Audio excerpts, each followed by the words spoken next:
और हिरण्यकश्यप में जिस समय घमासान युद्ध हुआ, अंत में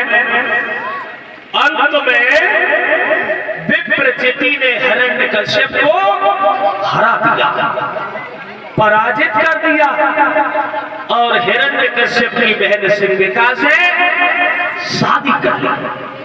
शादी जब कर ली है तो शादी होने के बाद जब ये ससुराल को चली है, ससुराल को जब जा रही है तो रास्ता में देवी शीतला का मंदिर मिला है जहाँ रोज पूजा करने जाती थी। जवाब दिया थोड़ी देर रुक जाओ, आज हम माँ के दर्शन करके आऊंगी। विप्रचिति बोले अकेली जाओगी? अरे हम भी साथ चलेंगे ना। पहुंच गए साथ में। जब साथ में पहुंच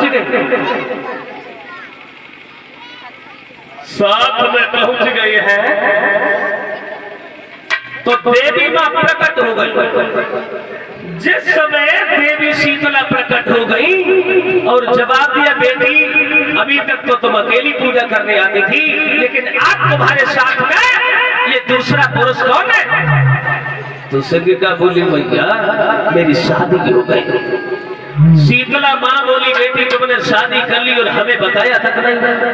लेकिन एक बात का ध्यान रखना बेटी, तुम्हारी जोड़ी तो बड़ी सुंदर है। और बोली कि एक से एक दोनों बढ़ के अपनी जोड़ी बहुत भाऊ है।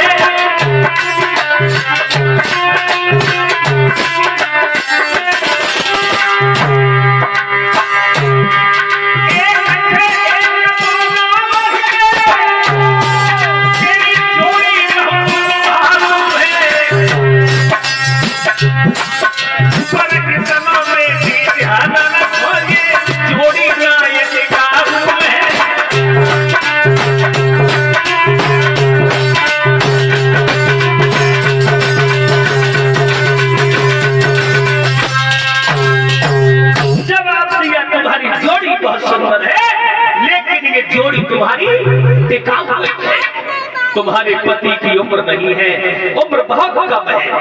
रोने लगी, बोली मैया मैंने सारे जीवन तुम्हारी पूजा की है, इस पूजा का केवल यही मतलब है, यदि थोड़ा भी हमें फल देना है तो मेरे पति को बचा लो।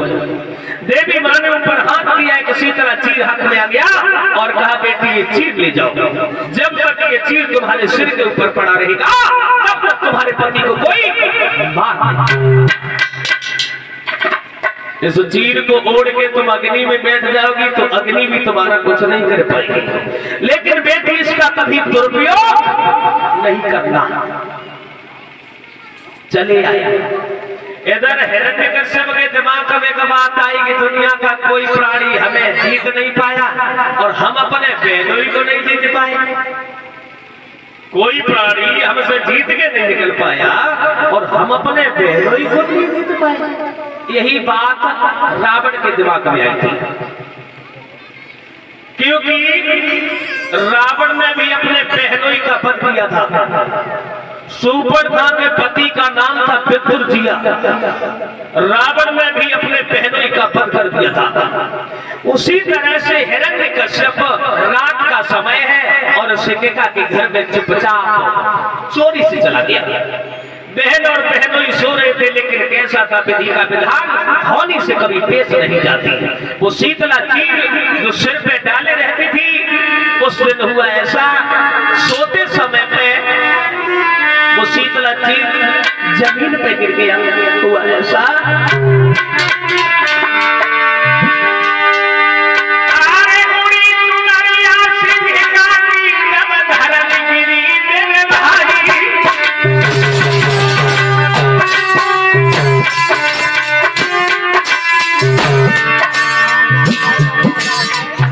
वो शीतला तीर जमीन पे गिर गया और हिरण्यकश्यप के हाथ में तलवार है।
हमें चिंता लगी थी हम अपने बहनोई को जीत नहीं पाए, इसलिए हमने धोखा से बहनोई को मार दिया।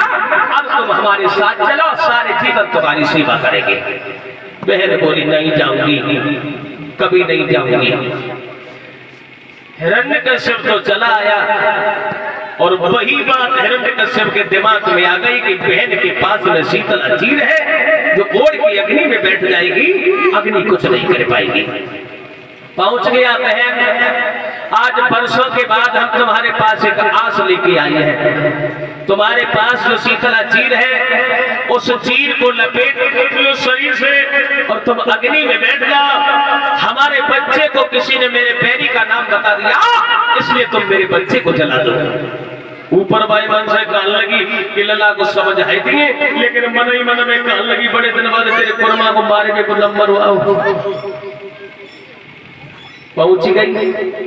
प्रहलाद से कहा बेटा तुम्हारे पिताजी नाराज हो रहे हैं, तुम अपने पिता के बैरी का नाम छोड़ दो।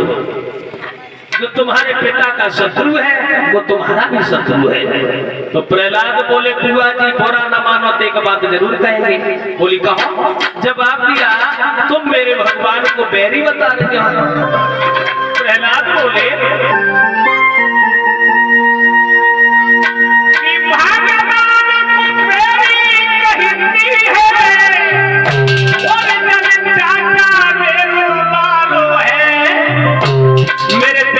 तो समाना नहीं कही थी जने खसा वो तुम्हारो मारो है।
तुम भगवान को बैरी बता रही हो और जिसने तुम्हारे पति को मार दिया वो तुम्हारा सगा भाई है। और ध्यान रखना हकीकत कोई सुनना नहीं चाहता, हकीकत सबको बुरी लगती है। सिंगिका ने जिस समय सुना हुआ ऐसा ईदन इकट्ठा करवा दिया और प्रहलाद को गोद में लेके बैठ गई। भाई शीतला जी ने अपने शरीर से लपेट लिया, लेकिन जिसकी रक्षा भगवान करता उसे कोई नहीं मार पाता। हवा के धकोरों से वो शीतला चीर प्रहलाद के शरीर से जा लिपट गया और हिरण्यकश्यप की बहन देखते देखते जल गई और प्रहलाद बच गए। क्योंकि जागो राखे साइया वे मार सके नहीं कोई, पालन पाको कर सके जय जग बेरी हो। प्रहलाद बच गए और हिरण्यकश्यप की बहन सिंहिका जल गई। देवताओं ने देखा है तो पुष्पों की वर्षा करने लगे, रंग और गुलाल उड़ाने लगे, और राक्षसों ने देखा तो धूल मिट्टी कीचड़ फेंकने लगे। तभी से एक त्योहार बन गया, कौन सा, जिसे हम लोग होली का त्योहार कहते हैं। तभी से हमारे यहाँ होली मनाई जाती है। माफ करना, होली के महीना में जैना पता लगा तो अम्मा है कि भौजी ने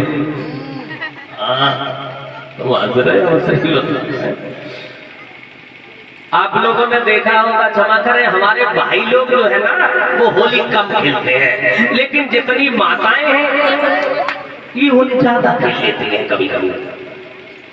अब आप बताओ, घर में जाके देखो, जब गोबर और पियरा मट्टी काय को होते हैं, आंगन लीपने को होती है ना, गोबर और पियरा मिट्टी आंगन लीपने को होती है।